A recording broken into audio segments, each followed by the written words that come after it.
Olá, muito boa tarde para você. Segunda-feira, mais uma segunda-feira neste ano de 2022, começando, né? A última do mês de março. A você de casa, sempre ligadinho na programação da TV Evangelizar. Muito obrigado pela sua companhia. A partir de agora, vamos juntos então com os nossos destaques do dia. Está marcada para amanhã em Istambul, na Turquia, uma nova rodada de negociações entre líderes da Ucrânia e da Rússia. É mais uma tentativa de cessar fogo nesta guerra que já dura 33 dias, que destruiu cidades, matou inocentes e levou impactos pesados a toda a economia global. E nos bastidores políticos do conflito, depois de comentários fortes do presidente dos Estados Unidos, Joe Biden, que chegou a chamar o colega russo Vladimir Putin de carniceiro, autoridades do Kremlin reagem e afirmam que há motivos para preocupação. Aqui na economia brasileira, os preços assustadores do tomate, dos combustíveis, deram a Curitiba, o posto de capital brasileira, com a maior inflação registrada em março em todo o país. E na festa do Oscar, um tapa dado pelo astro Will Smith na cara do apresentador da noite roubou a cena e empobreceu o espetáculo que premiou os melhores do cinema escolhidos pela Academia. Fique ligadinho com a gente, Pauta Aberta desta segunda-feira, 28 de março, já começou.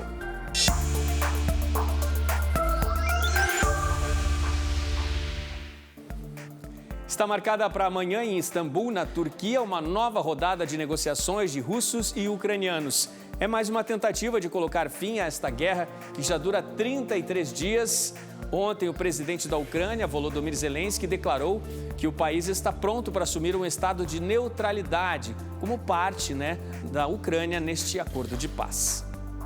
O ataque e uma invasão implacável à Ucrânia com a fuga rápida dos principais líderes do país não aconteceu como eram os planos do presidente russo, Vladimir Putin, e dos principais líderes do Kremlin em Moscou.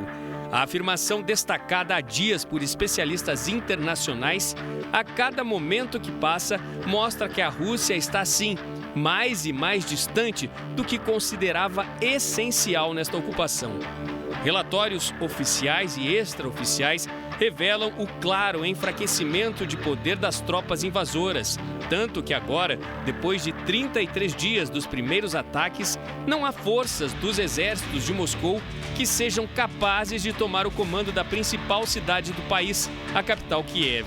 E pontos importantes conquistados são perdidos para os ucranianos que seguem a resistir.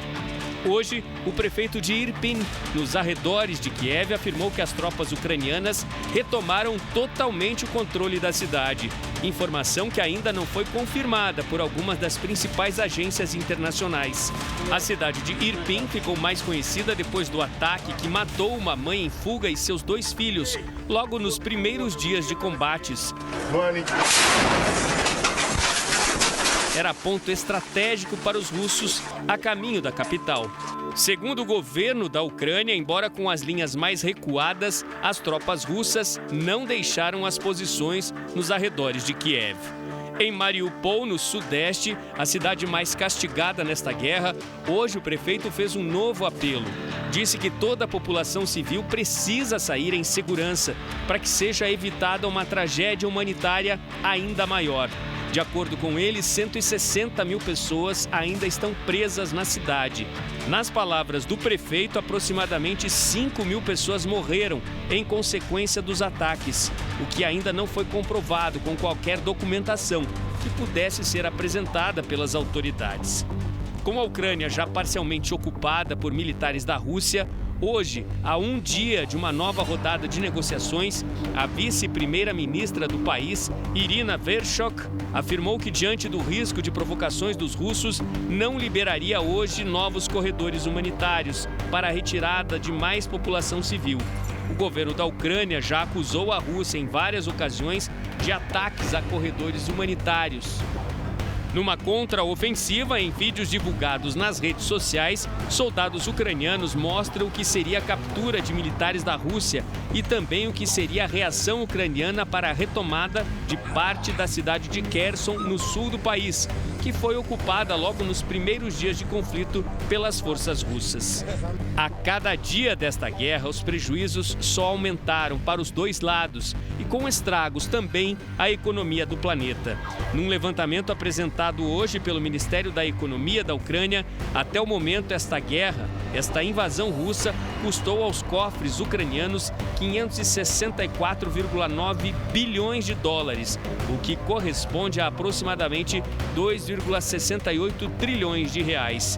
Aproximadamente 8 mil quilômetros de estradas e 10 milhões de metros quadrados de moradias sofreram estragos ao longo dos 33 dias de ataques. Bom, e as restrições à Rússia também aumentam, com o passar dessa guerra. Não apenas vinda dos governos. Veja só, nesta segunda-feira, a primeira cervejaria de nome internacional anunciou o encerramento dos negócios na Rússia. Foi a Heineken. De acordo com a empresa, o negócio no país não é mais sustentável. Outra cervejaria menos conhecida, a dinamarquesa Carlsberg, já tinha também anunciado a saída, o encerramento das atividades na Rússia, o país agressor aí que promoveu toda essa invasão à Ucrânia. E os recentes comentários de Joe Biden, o presidente dos Estados Unidos, sobre o presidente russo, Vladimir Putin, provocaram reações em Moscou. Num discurso no sábado à noite em Varsóvia, Biden afirmou, referindo-se ao presidente da Rússia, abre aspas, pelo amor de Deus, este homem não pode permanecer no poder, fecha aspas. Ditador assassino, criminoso de guerra e carniceiro.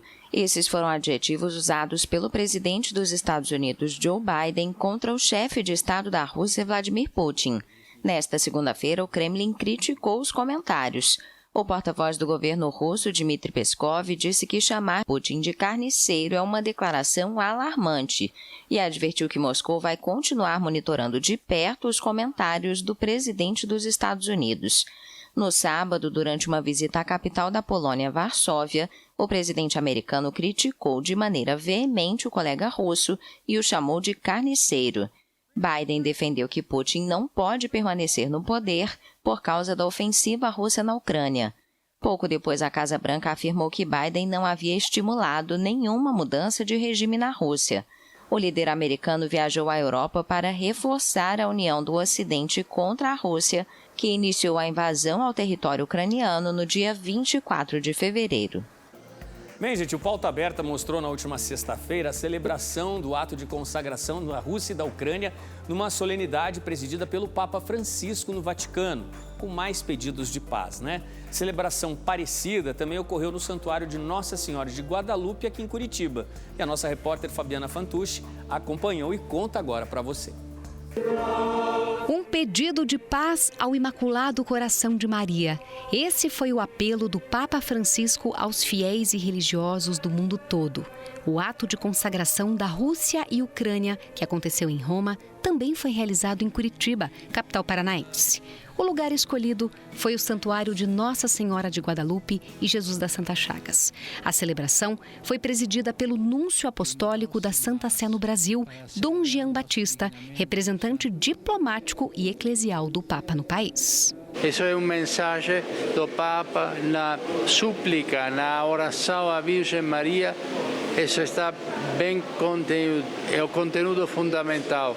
A realidade da humanidade é uma realidade de comunhão, não é uma realidade de divisões e de conflitos.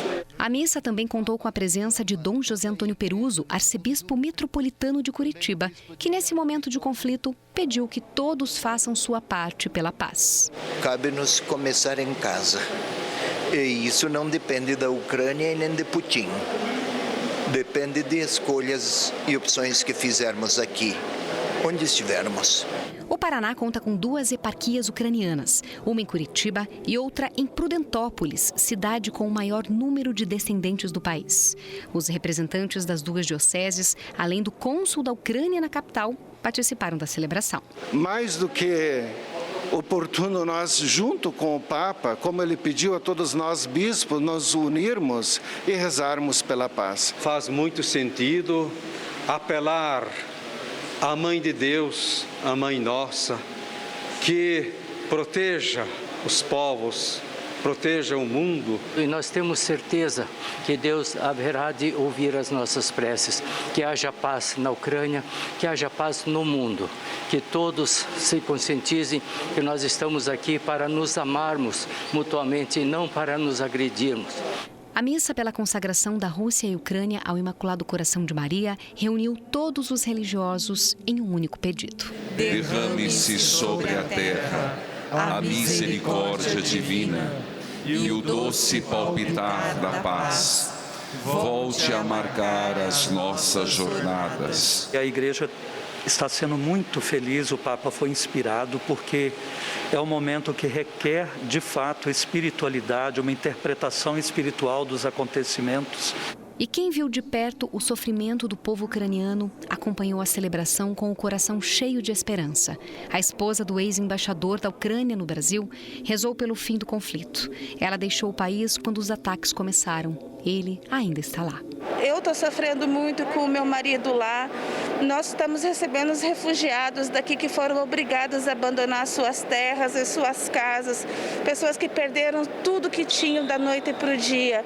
Então a gente pede muito a Deus, Nosso Senhor, aqui dentro dessa casa sagrada, para que afaste o inimigo da Ucrânia, porque o nosso povo não merece isso. Glória a Deus nos altos céus, paz na terra, seus amados. A vós louvam em celeste os que foram libertados. O mundo inteiro, em orações pelo fim desta guerra. Precisamos de paz. E foi achada na China, a segunda caixa preta do Boeing 737-800 da China Eastern Airlines, que caiu no sul do país há uma semana.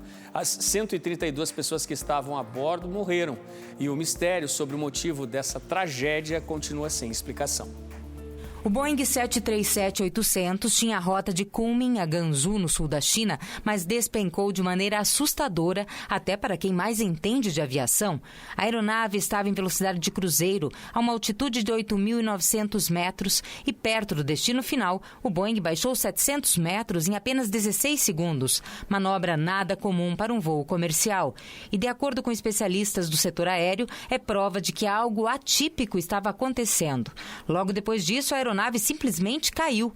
Pilotos com experiência de voo na China explicam que essa manobra pouco antes da queda sinaliza que a aeronave provavelmente não estava mais no piloto automático e que o controle estava nas mãos de um dos 3 pilotos que estavam na cabine. E quando tudo parecia indicar o impacto final, o Boeing retoma a subida de 2.300 a 2.600 metros por 10 segundos.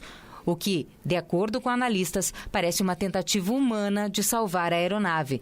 Nas caixas pretas encontradas foram registradas tentativas de contato da torre de controle e de outras aeronaves com o Boeing, mas não houve resposta.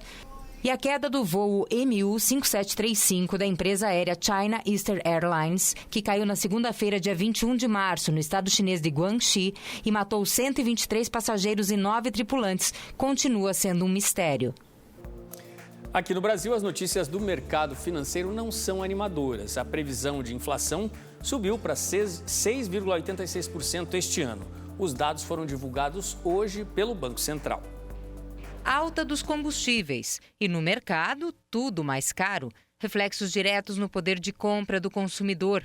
E o resultado deste cenário é que a previsão de inflação foi de 6,59% para 6,86% em 2022. Esta já é a 11ª alta seguida na estimativa de inflação. Segundo o CMN, Conselho Monetário Nacional, a meta de inflação para este ano é de 3,5% e só vai ser cumprida se oscilar entre 2% e 5%. Mas desde o ano passado, especialistas do mercado financeiro afirmam que a inflação em 2022 vai ser acima do teto da meta. Esses números foram coletados na semana passada numa pesquisa com mais de 100 instituições financeiras pelo país. O Banco Central já admitiu que a inflação vai ser acima da esperada este ano, sendo o segundo ano seguido de estouro da meta de inflação. Em 2021, o IPCA somou 10,06%, o maior desde 2015. A probabilidade de estouro da meta é de 88% a 97%, números que assustam. e a estratégia para alcançar a meta de inflação definida pelo CMN, o Banco Central eleva ou reduz a taxa Selic de juros da economia. E quem sente no bolso esses reflexos é o brasileiro, que trabalha mais, ganha menos e paga mais alto pelas taxas de juros. Já para 2023, o mercado financeiro subiu de 3,75 para 3,80 a estimativa de inflação. Para o próximo ano, a meta foi fixada em 3,25 e será considerada formalmente cumprida se oscilar entre 1,75% e 4,75%. Mas, na prática, esses números não são nada animadores. Bom, vocês viram na reportagem, né, as projeções de inflação feitas pelo mercado financeiro. Vamos falar agora, então, sobre o que já foi registrado? Olha só. Curitiba registrou a maior inflação do país no mês de março. A alta chegou a 1,55%. A cidade também tem registrado a maior alta dos últimos 12 meses. E os preços de frutas, verduras e carne, não bastasse todo esse avanço, continuam subindo. Olha, se o consumidor, na hora de fazer aquela compra do mês, aquela compra da semana, quiser economizar mesmo, vai ter que pesquisar.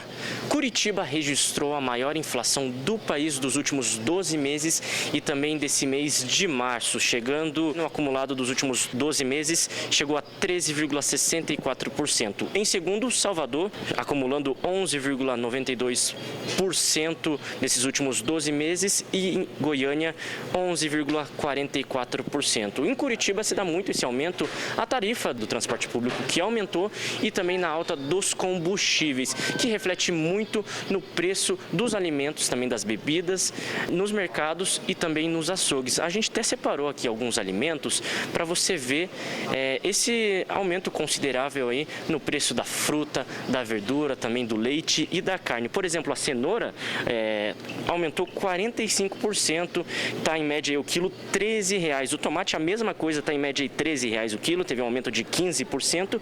As frutas ali, a maçã, em média está custando R$8, R$7 o quilo. O leite, uma caixinha, R$5, R$6 o quilo, não está barato mesmo. Mas o frango diminuiu, 1,82%. Então, se o consumidor quiser mesmo de fato economizar, vai ter que pesquisar muito. Tem que pesquisar sempre. Veja no próximo bloco, na festa de entrega do Oscar 2022, a conquista da estatueta de melhor ator pelo astro Will Smith foi ofuscada pelo tapa que ele deu na cara do apresentador da solenidade. Isso depois de Smith se sentir ofendido com o tom debochado do humorista Chris Rock.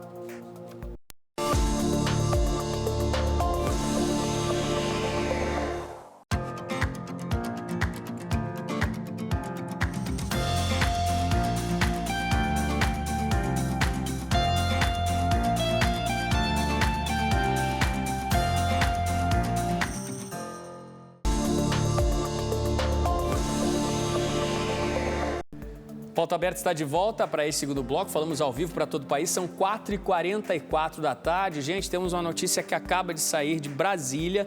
Temos informações, né, que agora há pouco o ministro da Educação, Milton Ribeiro, entregou o cargo, né? Ele entregou o pedido de exoneração. Isso tudo ocorre depois, né, de tudo que aconteceu na semana passada em Brasília e que veio à tona, né? Houve ligações, um suposto esquema de favorecimento a pessoas na distribuição de verbas do Ministério da Educação, né, que tem um dos principais orçamentos aí no governo federal. No pedido de exoneração, o ministro da Educação, ele fez declarações aqui e disse: jamais realizou um único ato de gestão na pasta que não fosse pautado pela correção, pela probidade, pelo compromisso com o erário. E acrescentou, né? Ele faz esse pedido para que não paire nenhuma incerteza sobre a conduta que teve e também sobre a conduta do governo federal. Essas são as palavras do então ministro da Educação, né, que ele acaba de entregar o cargo aí ao presidente Jair Bolsonaro. E começou a funcionar hoje no país o Sim Digital. É um programa do governo federal que facilita o acesso ao crédito e também que dá um empurrãozinho, né, para a geração de trabalho e renda. A estimativa aí é levar o programa a aproximadamente 4,5 milhões de pessoas que planejam virar empreendedores. O Wellington trabalha como cabeleireiro há 25 anos e em 2012 se tornou um microempreendedor individual. Durante a pandemia, recorreu a um crédito para manter o negócio de pé. esse empréstimo veio numa boa hora para que eu pudesse revitalizar alguns móveis e empregar nos meus produtos de revenda também. E para simplificar o acesso desses trabalhadores ao crédito, o governo lançou um microcrédito digital para empreendedores, o Sim Digital, que deve atender 4,5 milhões de pequenos negócios já nos primeiros meses. São 2 linhas de crédito. O crédito Caixa Tem, destinado às pessoas físicas, vai disponibilizar até R$1.000 com taxa de juros a partir de 1,95% ao mês e parcelamento em até 24 meses. Esse crédito pode ser contratado pelo aplicativo Caixa Tem, sem necessidade de ir ao banco. A outra linha de crédito é o Caixa Tem para microempreendedores individuais e será de até R$3.000. Pode ser parcelado em até 24 vezes, com taxa de juros a partir de 1,99% ao mês.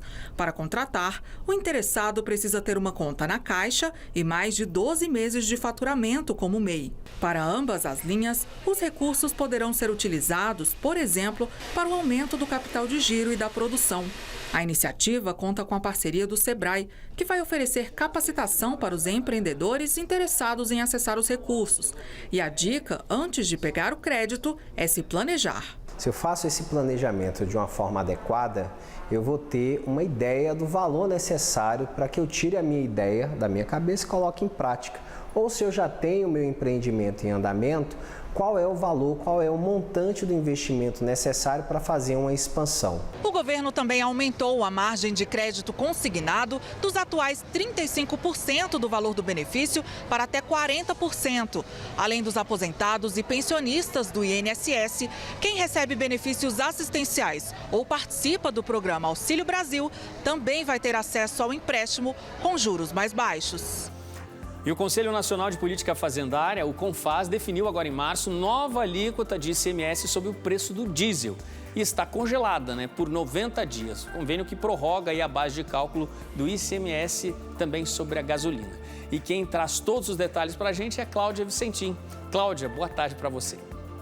Olá, Odilon, uma ótima tarde para você e para quem acompanha o Pauta Aberta. A medida do CONFAS, Conselho Nacional de Política Fazendária, foi aprovada pelo secretário de Fazenda de todos os estados, mais o Distrito Federal, e definiu a alíquota do ICMS sobre o diesel.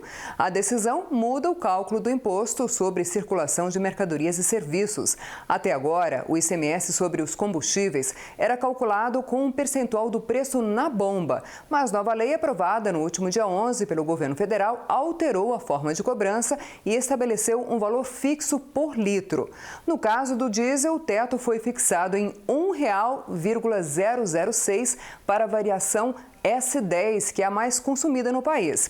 Cada estado poderá dar um desconto subsidiando localmente o combustível até chegar ao valor da alíquota cobrada atualmente. De acordo com o CONFAS, apenas o estado do Acre não dará nenhum desconto. O CONFAS prorrogou ainda por 90 dias o convênio que congela a base de cálculo do ICMS cobrada sobre a gasolina, o etanol e o gás de cozinha. Somente a partir, então, do dia 1º de julho, a nova alíquota única deve entrar em vigor.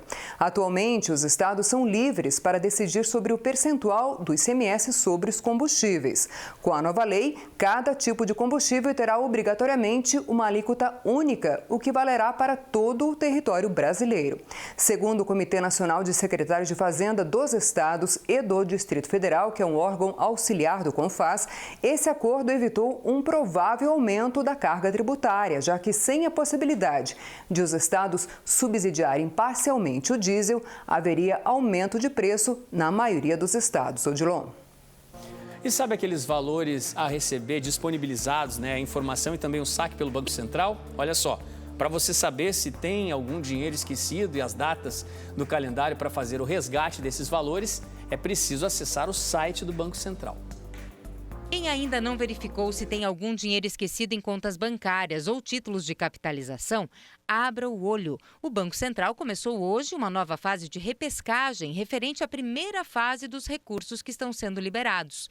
Mais valores estarão disponíveis a partir do dia 2 de maio, quando começa a segunda fase de liberação dos valores a receber. A partir desta segunda-feira, clientes nascidos até 1947 já podem consultar os valores e pedir os resgates. Nos próximos dias, o recurso será liberado para os demais grupos. O novo calendário foi divulgado pelo Banco Central no último final de semana. Essa segunda chance para resgatar valores esquecidos vai ser realizada de maneira escalonada, que segue a data de nascimento para pessoas físicas e a data de criação, no caso das empresas. Os clientes têm o dia todo para fazer o pedido. Não será necessário seguir um turno de horas como vinha acontecendo. O sistema vai ficar disponível até dia 16 de abril. E a partir do dia 2 de maio, o sistema Valores a Receber volta a funcionar, desta vez com um segundo lote de recursos. Ou seja, mesmo quem já fez a consulta na primeira fase e não encontrou valores, ainda pode ter algo a receber. O sistema contará com informações novas repassadas pelas instituições financeiras. É importante deixar claro que mesmo quem já resgatou seus recursos e quem não tinha valores a receber na primeira etapa, deve consultar novamente o sistema, pois os dados serão atualizados. Segundo o Banco Central, a sistemática de consulta e pedido de resgate vai mudar nessa segunda fase. Não será mais preciso agendar a consulta de valores e o pedido de saque. Já na primeira consulta, será possível pedir o resgate do dinheiro. O objetivo dessas mudanças no sistema de pedido de resgate é facilitar o acesso ao serviço. Entre no site do Banco Central e pesquise. Você pode ter algum dinheiro esquecido por aí. Até quinta-feira passada, 2,85 milhões de pessoas físicas e jurídicas já haviam pedido resgate de valores a receber. O total dessas solicitações foi de 245,8 milhões de reais. Gente, tem novidade aqui no Pauta Aberta a partir de hoje. Para falar sobre essa novidade, eu trago uma convidada muito especial que está aqui com a gente. Poliana, muito boa tarde para você. Boa tarde, Odilon. Vamos falar de Hemicalcium Z da Natural Flora e eu já quero mostrar para você um selo, porque é uma empresa sólida que está há 20 anos no mercado brasileiro. O selinho dele aqui, ó, vai atestar desde 2002 trabalhando para que você tenha o melhor em casa. E esse produto é sensacional, traz saúde, vitalidade, qualidade de vida e bem-estar. Cuida de você que sofre com osteoporose, osteoartrite. Você tem que conhecer já o Hemicalcium Z, porque com o passar dos anos, durante o processo natural de envelhecimento, há uma redução da massa óssea e também muscular, concorda comigo? E esse processo afeta a saúde dos seus dentes, dos seus ossos. A perda óssea leva ao desenvolvimento da osteoporose, osteopenia, a osteoartrite. E o da redução da massa muscular também, gente, ocasionando fraqueza muscular. E também as dores pelo corpo, falta de equilíbrio e as limitações nos seus movimentos. Se você anda assim, já não aguenta mais, convido você a ligar agora no 0800 300 7777. O Hemicalcium Z contém nutrientes que são essenciais à saúde. É fundamental para que você possa desfrutar da liberdade de movimento em qualquer idade. E o grande diferencial desse tratamento está na vitamina D3 ativa, consolidada e cientificamente comprovada. É essencial para a sua longevidade saudável, além do cuidado da vitamina K2, que garante a segurança e eficácia da fixação do cálcio somente nos seus ossos e dentes, prevenindo, por exemplo, a calcificação das artérias. A senhora já ouviu falar que quando tem cálcio demais no corpo e ele não é bem direcionado, causa aterosclerose? Pois é, com esse tratamento aqui, ó, isso não vai acontecer. Segundo diversos estudos científicos, o consumo regular desses nutrientes aqui, que estão na fórmula, colaboram com a prevenção e também o tratamento de várias doenças crônicas. Fortalece a imunidade, aumenta a força muscular, regenera as células do corpo. Você está esperando o quê? Para ter esse poderoso antioxidante aí, para combater os radicais livres e auxiliar você, te dando mais energia para o seu dia a dia? Liga no 0800 300 7777, garanta 30% de desconto e ainda ganha um lindo relógio. Um desses dois aqui, ó, pode ser seu hoje, presente especial, pagamento em 10 vezes sem juros. Frete é grátis, corre e aproveita, 0800 300 7777. Muito obrigada, Odilon. Valeu, Poliana. Prestou atenção no recado dela? Agora, então, é só ligar. Gente, mudando de assunto, eu quero chamar agora a festa do Oscar na noite de ontem em Los Angeles, né? Ela foi marcada aí pelo inusitado, quando o mundo inteiro estava atento aí aos nomes, né, dos novos premiados e celebrados artistas da academia. Um tapa na cara mudou totalmente o tom da festa.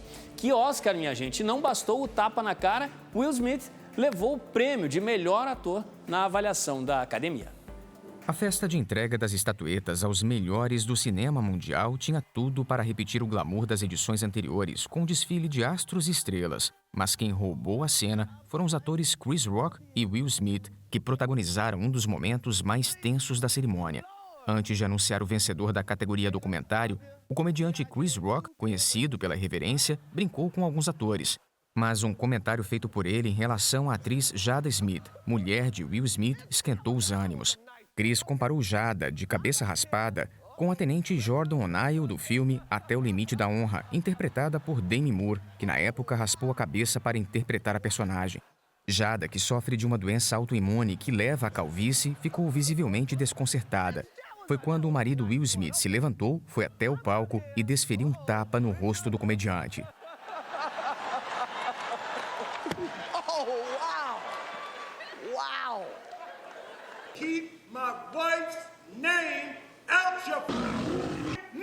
Chris encerrou a apresentação e em seguida deixou o palco. Ele disse que não apresentaria queixa contra Will por se tratar de um colega de profissão. Com os ânimos já apaziguados, Will Smith voltou ao palco, desta vez para receber o prêmio de melhor ator, o primeiro da carreira dele. Smith viveu o papel de Richard Williams, pai das famosas tenistas Serena e Venus Williams, que usou métodos próprios e nada convencionais para fazer das filhas campeãs de tênis.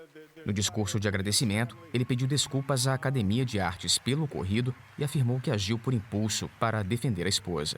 Jessica Chastain levou o prêmio de melhor atriz por sua performance em Os Olhos de Tammy Faye, longa baseado na história da maior apresentadora gospel da TV norte-americana. Para interpretar a personagem, Jessica passou por uma grande transformação no visual. A mudança foi tão impressionante que o filme também levou o prêmio de melhor maquiagem e cabelo. Drive My Car, do roteirista e diretor japonês Ryusuke Hamaguchi, levou o prêmio de melhor filme estrangeiro. A trama conta a história de um ator viúvo que contrata uma garota de 20 anos para trabalhar como sua motorista. Um relacionamento muito especial nasce entre os dois. Já a estatueta de melhor filme foi para No Ritmo do Coração, uma refilmagem do francês A Família Bélier, de 2014. A versão americana é estrelada por atores surdos e conta a história de Ruby, aluna do ensino médio que se divide entre o sonho de cantar e a responsabilidade de ajudar os pais e o irmão surdos com a pesca. O Brasil, que concorria com o curta documental Onde Eu Moro, do carioca Pedro Cos, não levou a estatueta. Quem poderia imaginar, né? Festa do Oscar que teve até tapa na cara. Gente, a estatueta conquistada por Will Smith é a coroação, né, de uma brilhante carreira. Pena tanto brilho ofuscado aí pela agressão inesperada ao colega, assim em público, na maior festa do cinema. A brincadeira foi de mau gosto? Foi de muito mau gosto, mas nada vai justificar essa agressão feita pelo ator Will Smith. E depois das notícias e novidades do Oscar, a gente se despede. Muito obrigado pela sua companhia. A gente tem novo encontro marcado para amanhã à tarde aqui no Pauta Aberta. Eu estou esperando você. Tchau, tchau.